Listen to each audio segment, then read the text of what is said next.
अस्सलाम वालेकुम दोस्तों मुश्ताक अहमद यूसुफी साहब को एक बद्दू ने कहा था कि कलमा तो हम लोगों ने भी पढ़ा है मगर तुम बड़े सगीर वाले तो बौले ही हो गए हो।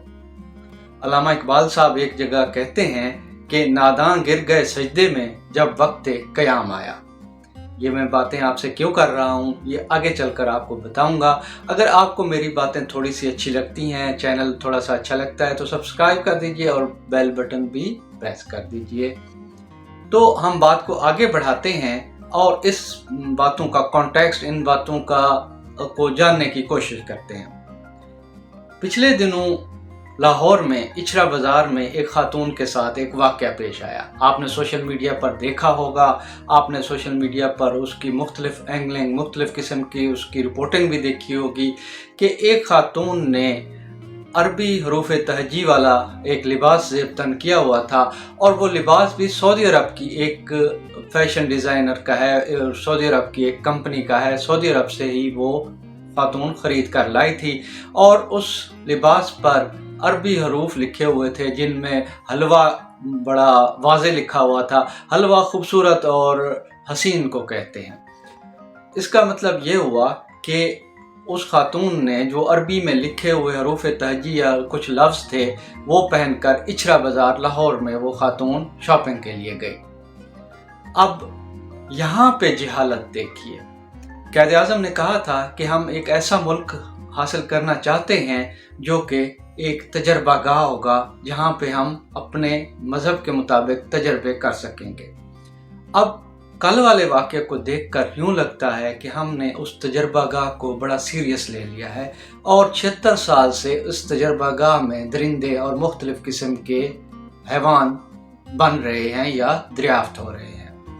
अब उस एक हजूम ने उस औरत को, उस खातून को घेर लिया और उसे कहा कि तुम मुक़द्दस आयात की बेहुरमती कर रही हो। अब यहाँ पे थोड़ा सा सोचने की ज़रूरत है, थोड़ा सा देखने की ज़रूरत है। वो हजूम था, वो मौलवी नहीं थे, वो किसी ख़ास फ़िरके, किसी जमात के नहीं थे, वो अमूमी पाकिस्तानी हजूम था जो 76 साल से इस तजर्बागाह में बनाया जा रहा है। जहालत का वो मंबा थे, वो जहालत से भरपूर एक अक्कासी थी जो उस वक्त वहाँ पे पेश आई, वहाँ पे देखने को मिली।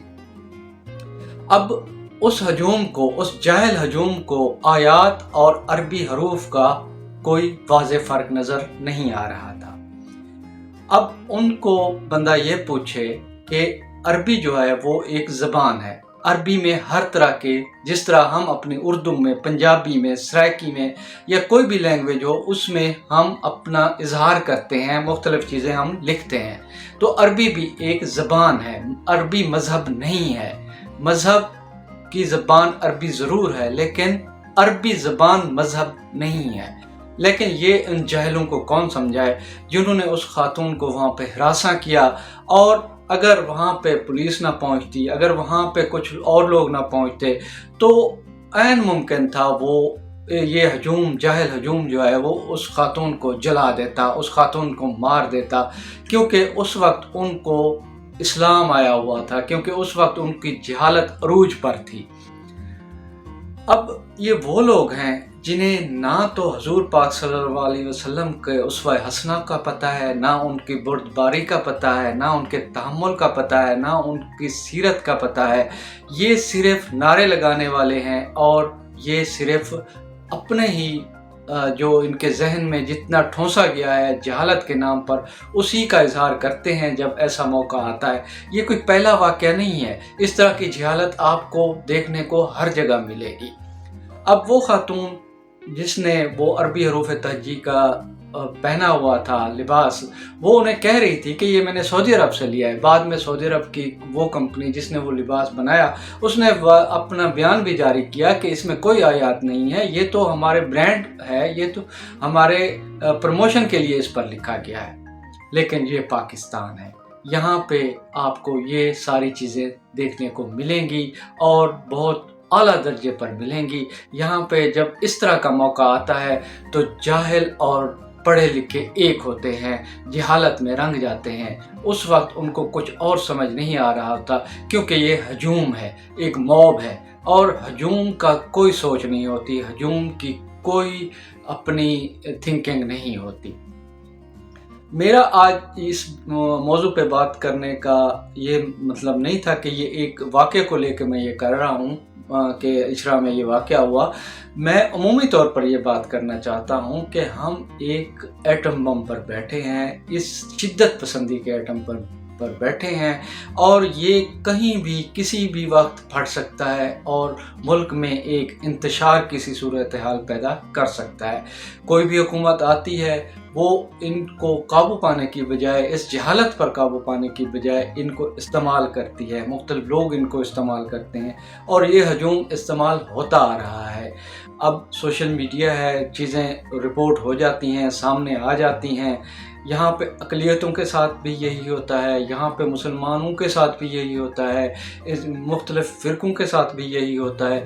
مطلب جو بات آپ کو پسند نہیں آتی کسی دوسرے میں، اس پر مذہبی الزام لگا دیا جاتا ہے، توہین کا الزام لگا دیا جاتا ہے، اور جو وہاں پہ موجود لوگ ہیں وہ قانون ہاتھ میں لے لیتے ہیں، اور وہیں پر وہ انصاف کے نام پر ظلم کرنا شروع ہو جاتے ہیں۔ سب سے پہلے ہمارا مسئلہ معاشی نہیں ہے، ہمارا مسئلہ معاشرتی نہیں ہے، ہمارا مسئلہ یہ ہے کہ یہ جو ایکسٹریمزم ہے، یہ جو شدت پسندی ہے، یہ جو لوگوں میں فرسٹریشن ہے، یہ جو لوگوں میں ایک دوسروں پر اپنی سوچ کو تھوپنے کی ایک خواہش ہے، اس کو کنٹرول کرنا ہوگا۔ جب تک ہم اس کو کنٹرول نہیں کریں گے، ہم ایک بارود کے ڈھیر پر بیٹھے رہیں گے جس پر آگ لگانے کے لیے کہیں ضرورت نہیں پڑے گی، کہیں سے بھی چنگاری بھڑکے گی اور سب کچھ خاکستر کر دے گی، خدا نخواستہ۔ تو دوستو، آپ اپنے ارد گرد نظر رکھیے، ارد گرد دیکھیے، اپنے بچوں کو دیکھیے، اپنے دوستوں کو دیکھیے، اور جو آپ کو اس شدت پسندی میں اس طرح کی صورتحال میں مبتلا نظر آئے، اس کی کونسلنگ کیجیے، اس کو سمجھائیے کہ بھائی اسلام یہ نہیں ہے، حضور پاک صلی اللہ علیہ وسلم کی سیرت یہ نہیں ہے، ان کی تعلیمات یہ نہیں ہیں، یہ آپ کے اندر وہ جہالت بھر دی گئی ہے جو کہ لوگوں نے اپنے مطلب کے لیے، اپنے مقصد کے لیے حاصل کی تھی۔